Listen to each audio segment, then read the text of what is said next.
let's fall in love.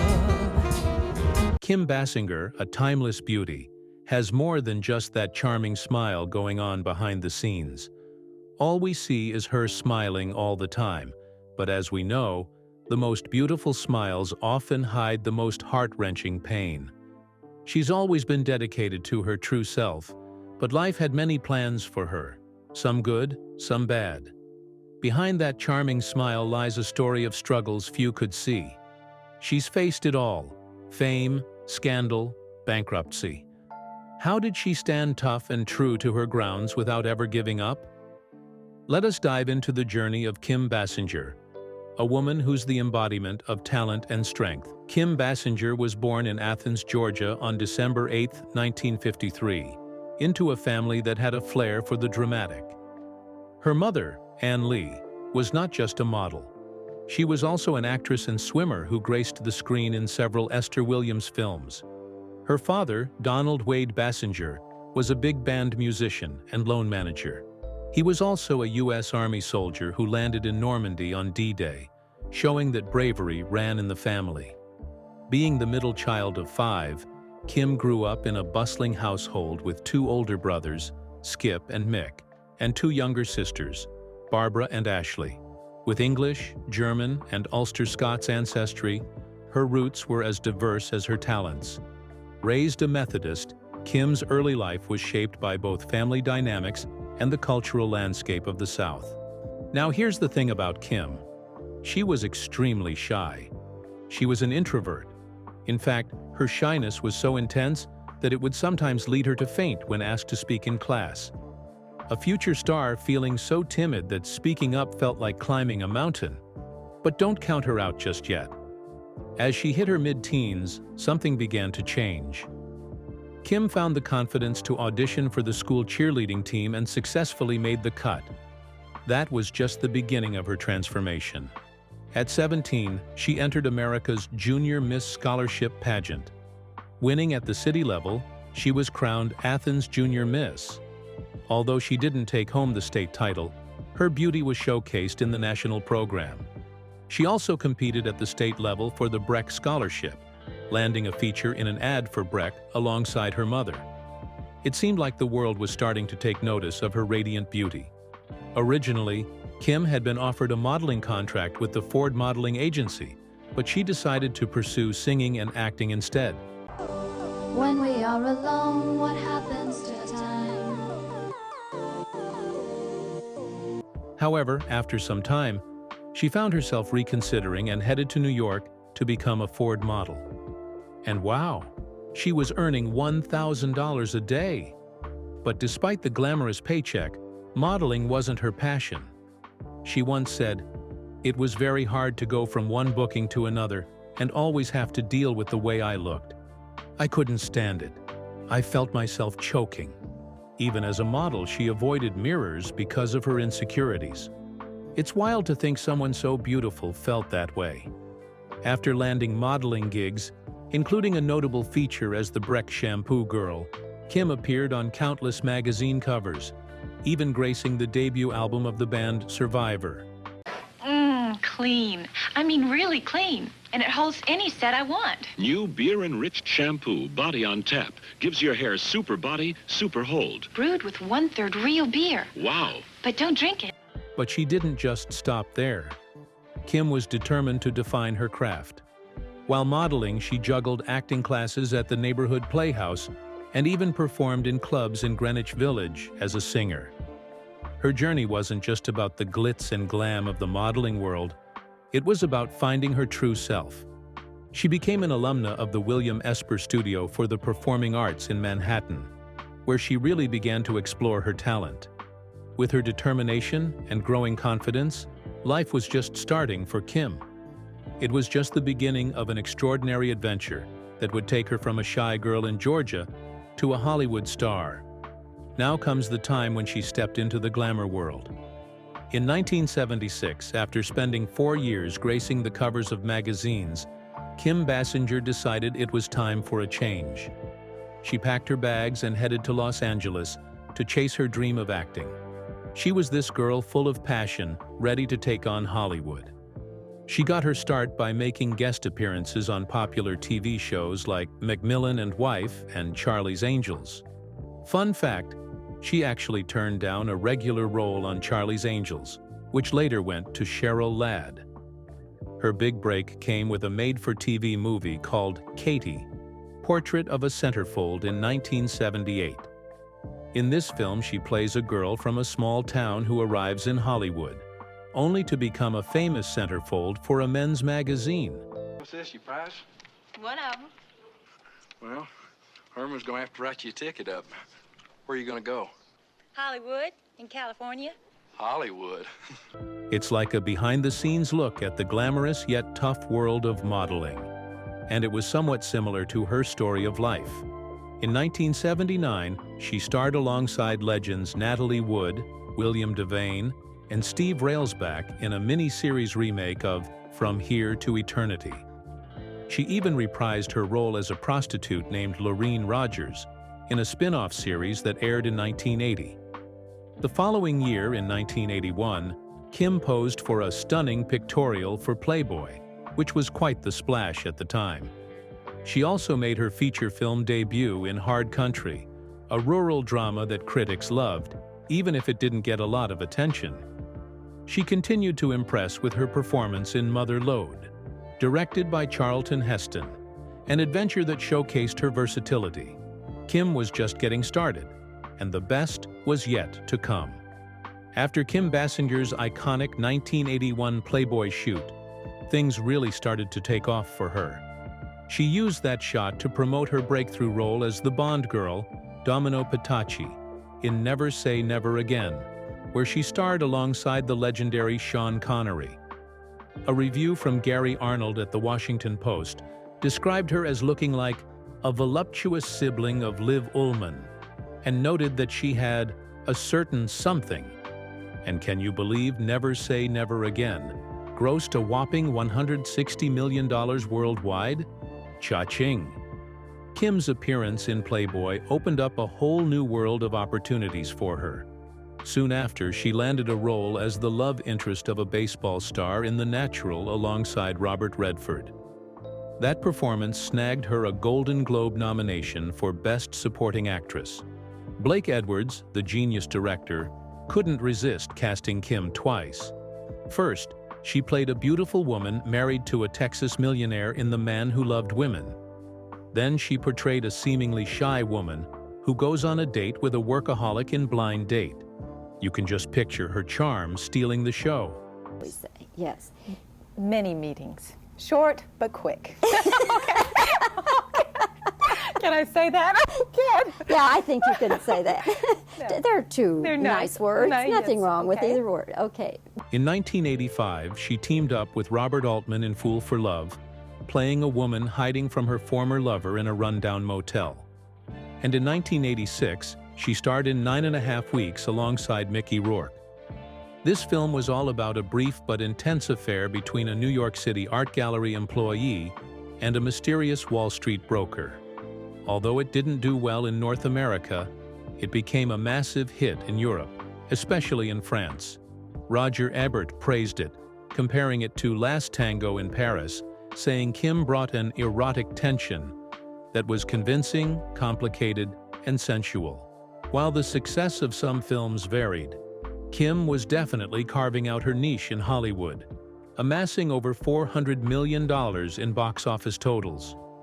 But the pinnacle of her career came with Tim Burton's Batman in 1989, where she played the role of photojournalist Vicky Vale, opposite Michael Keaton's Batman and Jack Nicholson's Joker. She even rewrote part of the film's third act with producer John Peters, who she was dating behind the scenes. Oh, the drama! The Hollywood Reporter raved about her performance, saying it contributed to the film's uniqueness and very soul. After the massive success of Batman, Kim kept the momentum going. She starred as a glamorous singer alongside Alec Baldwin in the comedy The Marrying Man, and played a woman romantically involved with her sister's psychiatrist in the neo-noir Final Analysis. While these films had moderate box office success, they showcased Kim's range. In 1992, She flexed her musical chops as a guest vocalist on a re-recorded version of Was Not Waz's Shake Your Head, featuring Ozzy Osbourne, which reached the UK top 5. She also lent her voice to her only animated role, a cartoon bombshell in Cool World, directed by Ralph Bakshi, who longed to be human. Kim took on diverse roles, like a woman just released from prison in the crime film The Real McCoy, and a character named Honey Hornet in the comedy Wayne's World 2. She reunited with Baldwin in the thriller The Getaway, where she played the wife of a former con, and collaborated again with Robert Altman in the comedy Prêt-à-Porter, playing a bubbly, dim-witted cable reporter. However, after facing some financial issues, she decided to take a break from acting in the mid-1990s. But like a phoenix rising from the ashes, Kim made a spectacular comeback in L.A., Confidential, as a high-class escort. Initially, she turned down the role twice, feeling nervous about returning to the screen and enjoying her time as a mom. But once she got back into the groove, she knocked it out of the park. Critics praised her for exuding a sort of chaste sultriness, and Roger Ebert called it one of the best films of the year. Her performance won her an Academy Award for Best Supporting Actress, along with a Golden Globe and a Screen Actors Guild Award. Oh my God! Thank you! Wait a minute. We did only get 30 seconds. In a 2000 interview with Charlie Rose, Kim gushed over her roles in L.A. Confidential, and her next film, I Dreamed of Africa, were the most pleasurable experiences of her career.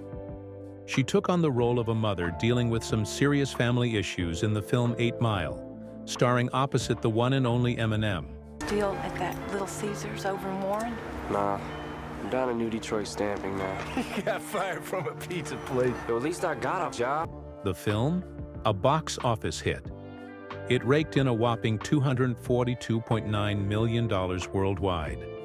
Next, in 2004, Kim stepped into the world of intense drama with The Door in the Floor. She played the wife of a children's book author, sharing the screen with Jeff Bridges and John Foster. Although it didn't become a blockbuster, critics were all about Kim's haunting performance. One even said her haunted beauty burns in the memory, calling it some of her finest work. How's that for a compliment? Then she was on to some thrilling adventures. First up was Cellular in 2004, where she played a wealthy teacher who gets kidnapped. Talk about a nightmare scenario. Kim's character was scared but super resourceful, which totally earned her some high praise.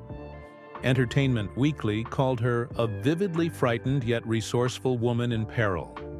It sounds like a role she definitely nailed. Kim also popped up in The Sentinel, playing the First Lady. Yes, you heard that right.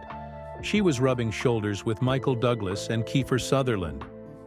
Although the film got mixed reviews, it still made $78.1 million globally. It's like Kim just couldn't help but be part of successful projects. Now, if you thought that was all, think again. In 2006, she starred in the Lifetime film The Mermaid Chair. Jesse, it wasn't an accident. Mom, tell me. I mean, who doesn't love a little forbidden romance, right? Kim wasn't done yet. She made her return to Africa in Black November, a drama that highlighted the struggles of a Nigerian community against oil drilling. In this film, she portrayed a kidnapped reporter. Even with a star-studded cast, including Mickey Rourke, the film was a bit of a mixed bag. The Hollywood Reporter described it as overwrought and preachy. But hey, at least Kim brought some star power to the project. In 2013, she appeared in 2 films. First was the independent drama Third Person, where she shared the screen with Liam Neeson and Olivia Wilde. Then she switched gears to Grudge Match, a sports comedy featuring Robert De Niro and Sylvester Stallone. Then they tell me, how come you don't talk about your feelings more? And I said, well, women are more verbal than men. And they go, huh? And what? Then they leave. Wow, listen to you. Women are more verbal than... One critic praised Kim for looking stunning at 60 and providing the film's sole voice of reason. I mean, who doesn't want to be the wise woman in the room?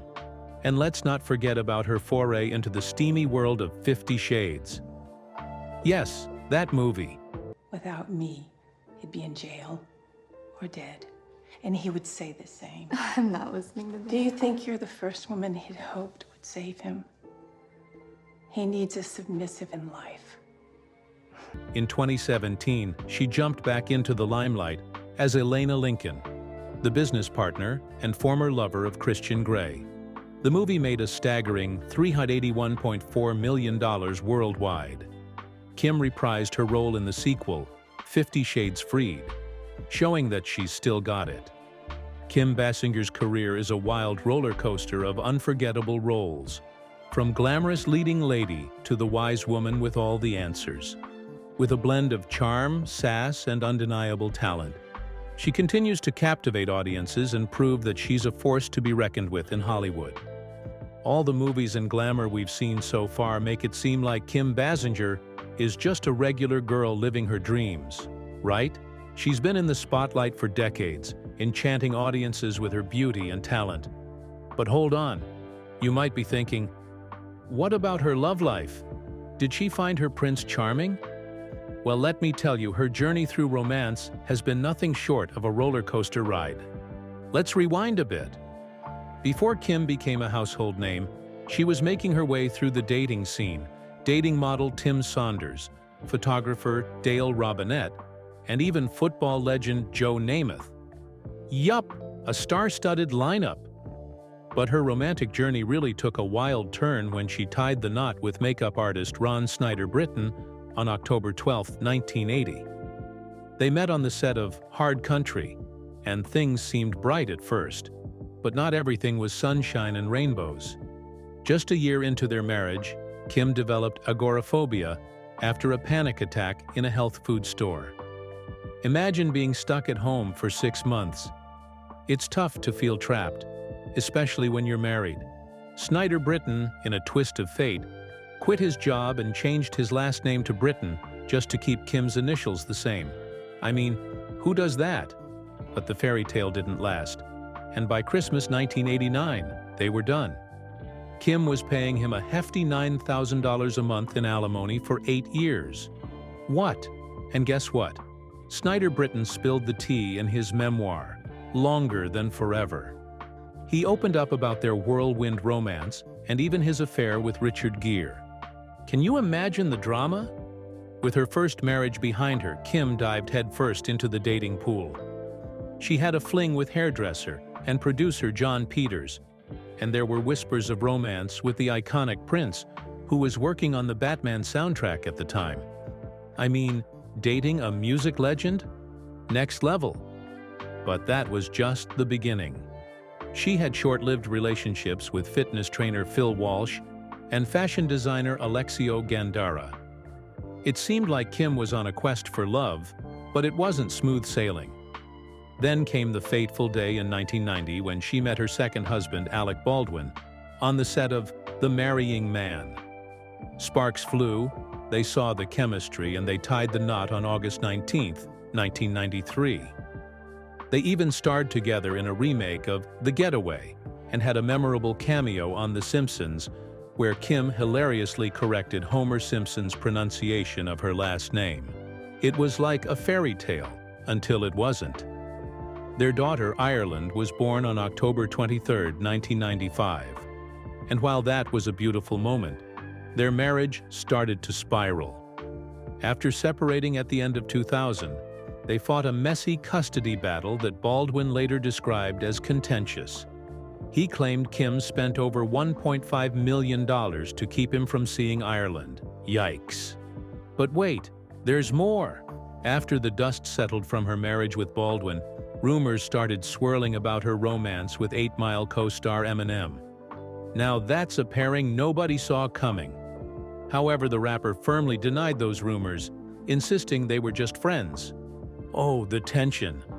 It wasn't until 2014 that Kim found love again.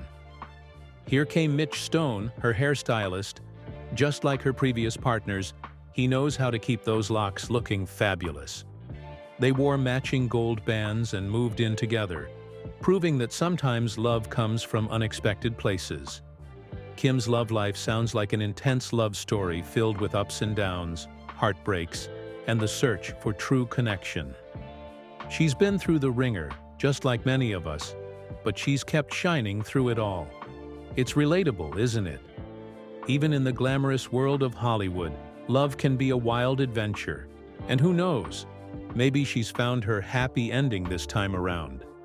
And as if Kim Basinger's roller coaster of love wasn't enough drama for one lifetime, she also faced the wild ride of bankruptcy. This glamorous Hollywood star found herself in some serious financial trouble that made her life feel like a plot twist straight out of a movie. Let's start with the land of Brazelton. In the late 1980s, Kim decided to invest in a piece of land in Brazelton, Georgia. She had big dreams of turning it into a movie studio.